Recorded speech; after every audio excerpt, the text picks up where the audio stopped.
Hello and welcome back to another episode of Boss Your Business. And today I am joined by Dr. Julie. You are an author, speaker, curiosity connoisseur. Ha! No tongue twister on that one, guys. And dinner party enthusiast. Ooh, we're going to have to talk food on this one. You were born in Saigon, Vietnam, and raised in Seattle. Dr. Pham earned her Ph.D. in history at Cambridge University as a Gates Cambridge Scholar, and she graduated Magna Cum Laude from UC Berkeley, where she studied history. You also earned her real-life MBA by running your family's Vietnamese language newspaper during the 2008 to 2010 recession. And she also worked as a journalist, historian, marketer, nonprofit executive, community organizer, and management consultant. Damn, talk about a resume. You're kind of like fingers in everything too, aren't you? There are definitely lots of career pivots as I tried to figure out what I wanted to do when I grew up. So have you figured out what you want to do when you grow up? Because I don't know if I have. I can say that what I'm doing right now, I really am having a lot of fun. So at least as long as I'm having a lot of fun, then I'm going to stay put for a while. Tell the audience, what are you doing right now before we dive into how did you actually get here? Okay, so what I'm doing right now is helping people practice curiosity in the world, starting it in the workplace, because that is where we spend most of our waking hours. Help people ask questions, listen to understand, tell stories. I love that. So how specifically do you do that? Because I love the idea of not what I'm doing right now and just talking at people, but actually diving into those questions and more into deeper questions. So how do you help people get into that mindset of being curious? So first, I just want to define curiosity a bit, because a lot of people talk about curiosity like it's a personality trait. You either have it or you don't. And it usually sounds like this: oh, we just need to be more curious, as in I'm curious and you need to be more curious and you're not curious. And actually, I think that everyone is curious. It's just that we don't always practice it. And so we liken curiosity to meditation. It looks really easy, yet it's so difficult to still our minds. And there are times where I don't feel like I want to practice curiosity, right? I feel like I know the answer and they need to listen to me. And so the first step to it is just admitting it. So we think of curiosity as a practice, as something we do. And it boils down to these three elements. The first is self-awareness. The second is relationship building. And the third is clear communication. And so when we take it in those steps like that, those elements like that, then it's just, we can appreciate, oh, this is why it can be hard to practice curiosity. And it's like, we're also just humans, right? It's sometimes something I just need to get something out, and I don't care how your day was. And I'm laughing here because as a German coming to the States, and still to this day, I have gotten better. But initially when I moved to the States, when the cashier at your grocery store is like, how are you today? And I'm like, you don't care. Why are you asking? You don't actually care. So I'm like, we do have days where it's like, okay, I just need to fill my own bucket right now, which means I just want to share my stuff and not necessarily ask all the questions. But it also can become a habit where, especially as a coach or as a teacher or as an educator in general, where it's like, okay, I can see what you are doing. Don't do that. But it doesn't help people. So I love the idea of the self-awareness of, Evie, shut up. You have a guest, and actually ask her a question rather than going in a monologue. So I assume that's kind of like the similar how you work with your clients, where it's just like, realize when you're doing the monologue, and how can you shift that? Well, and actually, even sometimes sometimes we need to have the monologue first, right? Because if we don't have the monologue first, then we go and we assume that they are thinking this and this and this, and the questions we might be asking them are actually have assumptions behind them, right? And so that first step of that self-awareness is actually just being curious about ourselves. What am I feeling right now? and what's that based on? And then the second part, the relationship building, is then, Evie, how do I be curious about you and ask you questions? And then I'm going to react to what you shared with me. And then I'm going to share myself. And then you're going to react to me. And then that back and forth, that mutual curiosity, that's reciprocity. We need to have reciprocity for relationship building. And I point this up because sometimes people think of curiosity as just learning something new. And so have you ever been in those conversations where someone's just asking you all these questions and then you don't learn anything about them? Yep. They haven't shared Mhm. anything themselves. They've just asked you all these questions. And so I do think actually a part of practicing curiosity is the back and forth of that relationship building. Mhm. And then the third part, the clear communication. This is listening to understand, asking questions when we don't understand. And this last one is key. Sharing specific stories and examples, not speaking in abstracts. And when we haven't actually done that first part, the self-awareness part, then it could be so easy to slip into abstracts because we don't actually know the story yet. So we just say, this is important. This is why we should do it. And that comes, the last one comes back to one of my things where I'm always like, okay, how specifically? Because perception is so different. It's like I always use the example of when I say, think of a color red. The chances are the shade of red you are thinking of is different of the shade of red that I'm thinking of. So having that communication, having specific examples, and really asking what specifically do you mean to get the understanding of how the other person is perceiving everything. Mm-hmm. I love that. Yeah, absolutely. So how did all of this come about? I'm like, I love the idea of curiosity and having those conversations and asking the questions and sharing. But I'm pretty sure that little Julie didn't start out and saying, I'm out here to make people more curious. How did you get here? So Evie, I got to tell you, I don't think I was very curious in the beginning. So even though I had spent the first part of my career training as an academic and in pursuit of new knowledge. And so as an academic, there's a particular kind of curiosity, right? To accumulate knowledge and to disprove other people's knowledge. They're right, I'm wrong. Look at my body of research. I'm more rigorous. And so when I was finishing up my PhD, I came right, and I came back to Seattle to help run my family's Vietnamese newspaper. My parents founded the first privately owned Vietnamese newspaper in the Pacific Northwest. And I started to do a lot of community service.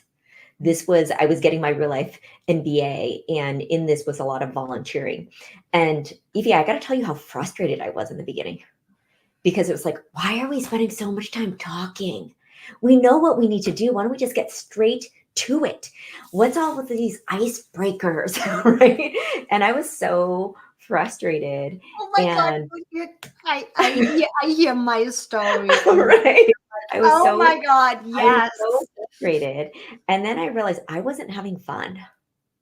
Other people around me seemed to be having fun. And I also watched the way that my parents did business, especially my father, and I could see that how much relationship building was taking place and that I actually had to slow down because there was a lot of learning that could take place just from the other people there because we were coming from such different backgrounds. Actually, one of the things that I first started to do was, I started to work at the newspaper during the Great Recession, and this is the global decline of newspapers everywhere. Yeah. And I started to mobilize what is referred to as ethnic media. So the different organizations that serve the Chinese community, Spanish speaking, Somali, all of these different specific ethnic niche communities were coming from really different backgrounds. We have different expectations of how to treat one another.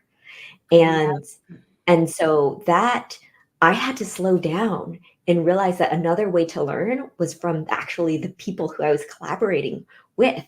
And so I would say that community building helped make me realize, to be more curious with the people who I was with.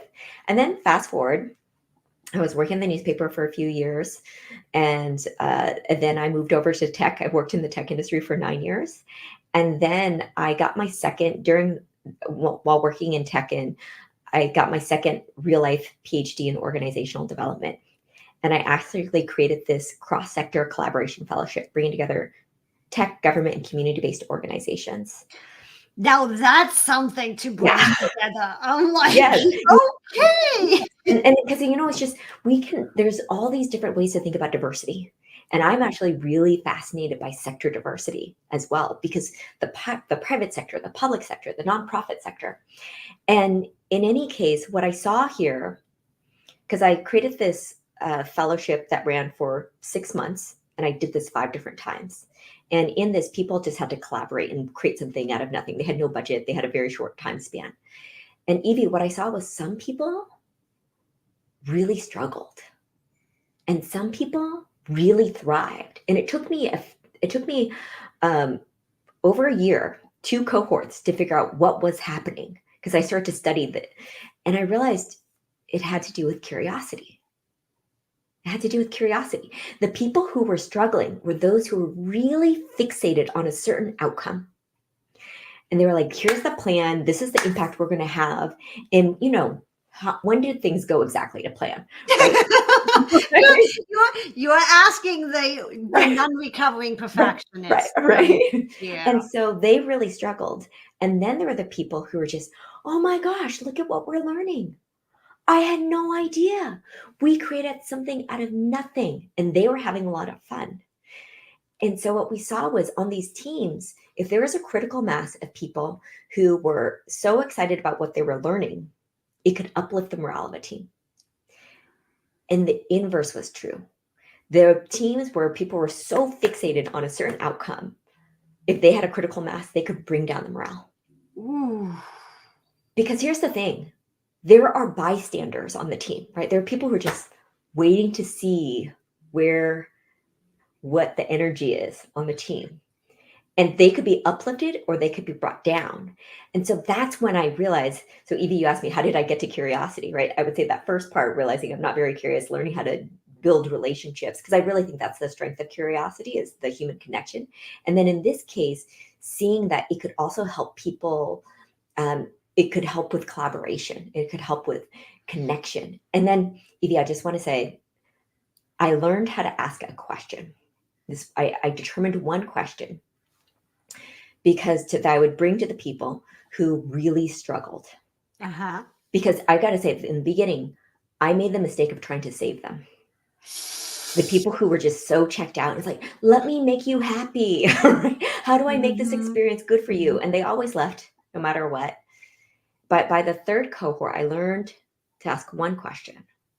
Okay, now I'm curious, because that's completely aligned with what a lot of coaches and consultants do, right? Mm-hmm. It's like, yeah, I've been there, I've done that, I know what your issue is, here's the solution. And people are like, I don't care. So I'm like, oh, okay. What's that question? The question is, do you think you can learn from other people here? Ooh. Do you think you can learn from other people here? Do you think you can learn from your teammates? And there would be people who are like, no. To be honest, no. Or like, yeah, but it's going to take me too long, and it's just not going to be worth my time, because you're asking me for a lot of time. And then I'd say, okay, that's all right. Let's get you off this team. Let's get you out of the program. Because if they don't feel that they can learn from the other people there, for whatever reasons, right? They're busy with their life. They're just like, I've already done this. For whatever reasons, that's okay. I don't need to explore that with them. I don't need to convince them. They've already told me that they don't think that they can learn from other people here. And there are other people I can bring into the program who are just, yes, I can. I want to. And Evie, the other thing that was really interesting, because this program had people really different, really junior in their career and really senior in their career. And it was actually typically the people who are more junior in their career who did not feel that they could learn from other people there. Ooh, because they haven't ended up on their nose yet and realized you can learn from everybody. And the people who were senior, they were in the program because they were just, I don't want to be the boss. I don't want to make decisions. I'm the boss all the time. I don't want to be the boss here. I just want to learn. I just want to be a student like everyone else. And they had a lot of fun because they felt like they also had the freedom to explore, which in their daytime jobs, it could be harder, right? Because it's just people are looking to them to make quick decisions. Yep. And so it was that question really helped. It really helped me understand. So the experience of helping people practice curiosity is helping them create this environment where people feel they can learn from each other, that they want to learn from each other. And it's okay if you are in a workplace where you're just, I don't think I can learn from people here, because then the second question is, then should you be here? How can you Because if you change don't think that? that you can learn from other people here, Mhm. it can't. How are other people supposed to spend energy trying to convince you that they are worth learning from? Now, my question now also is, you talked about the ones that are so fixated on the goals versus the ones that are curious and just want to learn. Mhm. Now, what do you think? How can you combine those? Mhm. Because I'm like, being goal oriented is often what drives that. Is it's how we measure things. It's how we get data. Mhm. So how do you think you can combine that curiosity and that goal focus with each other? Or are we completely off and we shouldn't focus on goals? I just think the goal can, if we have the goal of, hey, we want to, for example, I'm thinking of one particular project where it was, they wanted to highlight art in a community. Mhm. And in the beginning, they thought, oh, it's going to have to look like exactly like this. But then it's just, oh, the way we do it changed. But we still got that sentiment, right? And so it's kind of just, hey, are we generally in the right direction? And maybe Mhm. that how changed, but we still make people feel an appreciation for art. And that's really what our original goal was. And so it's kind of not getting so fixated on how it has to look, and getting and thinking more about what is the impact that you, what was that greater impact that you want to have? Maybe success. I mean, when I worked at the newspaper, one of my hard lessons, my brother and I actually bought half the newspaper from our parents. But there were two editions to the newspaper. There was the weekday edition and the weekend edition. So we bought the weekday edition. And after 2 years, we did all of these things. We quadrupled the distribution area. We tripled circulation. We were able to increase profit margins. But the weekend edition, my parents' edition, was suffering. So we had to shut down our edition. Sometimes you have to cut off the limb to save the body. Does that mean that we weren't successful? No, I learned a lot.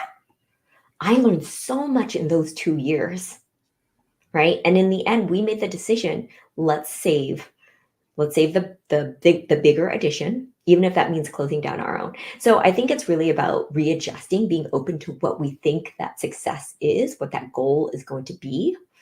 It's not, and keeping that general, are we still serving our newspaper readers? Yes, we are. Is it how we thought we would? No, it changed.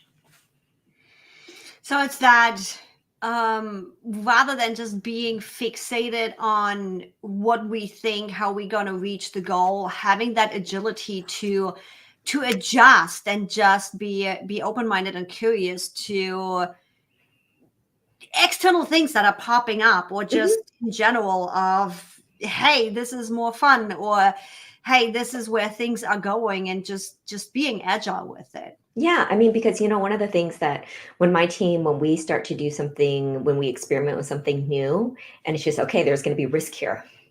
And so we go in, it's just like, all right, let's just keep in mind, yes, there's what we achieve, and there's also what are we going to learn from this?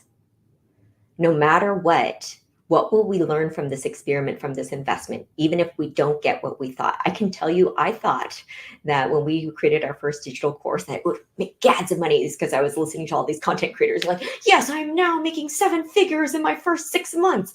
So not the case. So not the case, right? It was just like, all right, but we learned a lot as we did that. And we actually followed the formula. We did all the things we were supposed to do. And then there's this other thing called luck, right?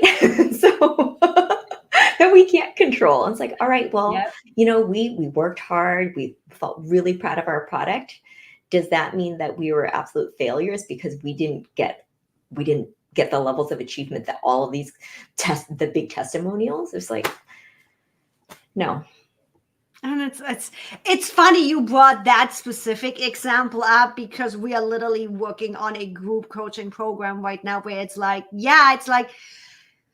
courses are the thing to do it, one-on-one are the thing to do it, or whatever it is. And I'm like, it comes back down again to you actually enjoying what you are doing, and having the platform and having the right voice for it. It comes back down to our insights and not everything else. Can you make a good amount of money with courses? Yeah. Mhm. Can you make a good amount with one-on-ones? Yeah. Or VIP days or whatever. But it's like, what's your core values? Because you're going to show up like that too. And what are the resources you already have? Mhm. But that's for a whole nother episode. Mhm. So how do you work nowadays with clients? How are you working one-on-one? Do you still have your courses out Mhm. there? How do you work with your clients now? So the bulk of our work is learning experiences, live learning experiences, whether that's in person or that's virtual. So even though we have we have a digital course that's based on my book called 7 Forms of Respect, the bulk of our revenue is actually from live sessions. And so they're all group. We don't do anything that's one-on-one. Whenever someone just, do you do one-on-one coaching? I'm like, no, but I can refer you to people. And that's because we just try to create spaces for people to learn from one another. I'm actually doing very, very little lecturing. It's very interactive. We give people a series of prompts that increase the level of challenge and vulnerability, and we just create a space for them to learn from one another, which means people can go through the same module over and over again with different colleagues and learn something new. It's a different experience. Mm-hmm, mm-hmm. So that's how we work with our clients. And then, and also we have work around goal setting, around organizational culture, belonging, inclusion, and communication skills. And all of that, underpinned by all of that, is this practice in curiosity. We keep bringing that up again and again. It's just, we got to be curious about ourselves, curious about other people, and let them be curious about us. And then also to listen, to understand, ask questions to when we don't understand, and to tell stories. I mean, Evie, there are the self-awareness, one of my favorite stats. Most people think that they're self-aware, yet only 10 to 15% of them actually are. Have you heard that one? And that's a stat right there. yeah, Like, I can see it, because I personally have been over the last year on a journey of being more self-aware, of paying attention, how I have communications, the relationships I'm building, but also me, myself, and my own talk. So I'm surprised by the number, but I'm not surprised, if that makes any sense. Mm-hmm. Well, and I also think that anyone who tells you that they're absolutely self-aware, that they're the ones who probably are. Because I mean, I know I have tons of blind spots. And the thing We all about do. the thing about practicing curiosity is we actually do it in community. And so I will actually become more self-aware from other people. And that's the only, so I always get frustrated with people just, who say like, they just need to be more self-aware. I'm like, how do you think they get that? By themselves? They don't miraculously get that on their own. Another stat I love is that 70% of people actually face barriers asking questions at work. And that could be that could be, I don't want to waste time. That could be, I'm afraid of asking questions and revealing I don't know. That could be, I mean, actually, and this is, I find this the case when we work with consultants, as in when we are working, our client are their consulting groups. It's amazing how they feel that they need to provide answers, and that their questions are very very pointed to show how they actually can deliver an answer. And that, when you said that, my brain went into multiple different directions of the experts, because we are supposed to be the experts. We're not supposed to have questions, right? And I'm like, I can't know everything. Mhm. So makes complete sense to me. And then you brought up in the work environment, and I have experienced that with my own team. My core team is in the Philippines. Mhm. I love my 3-piece core team, love them to pieces. But there is such a a location-based difference Mhm. where over the last few months, we literally have a weekly meeting scheduled now so that I can make them more comfortable in asking questions. Mhm. Mhm. Where it's like, we are supposed to be here to just do the work. I'm like, yeah, but you can't know everything. Get Mhm. involved, go have fun.